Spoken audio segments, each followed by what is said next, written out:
আসসালামু আলাইকুম। আশা করি আল্লাহর রহমতে সবাই ভালো আছেন। দেখতে দেখতে রোজা চলে আসলো। তো রোজার আগাম কিছু কাজ করে রাখলে, কাজগুলো গুছিয়ে থাকলে সবগুলো কাজ ভালোভাবে শেষ করা যায়। তো বাজার থেকে গলদা চিংড়ি আনে সেগুলো পরিষ্কার করে রেখে দেয়া হচ্ছে।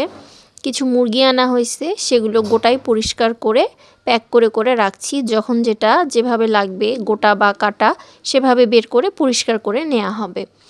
এগুলো একসাথে প্যাক করে ভালোভাবে ডিপের মধ্যে রেখে দিব। তারপর যখন লাগবে তখন বের করব। আসলে রোজা মানে অনেক ধরনের কাজকর্ম, কিছু না কিছু লেগেই থাকে।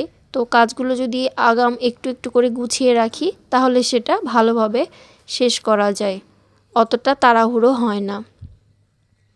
তারপর কিছু চিকেন রেখে দিলাম রান্না করার জন্য রোজার সময়, এই জন্য এটাকে আলাদাভাবে প্যাক করে রাখছি।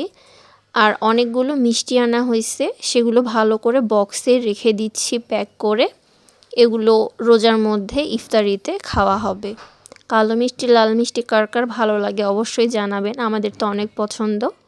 অনেকগুলো গরুর মাংস আনা হয়েছে, সেগুলো ভালোভাবে প্যাক করে করে রাখছি।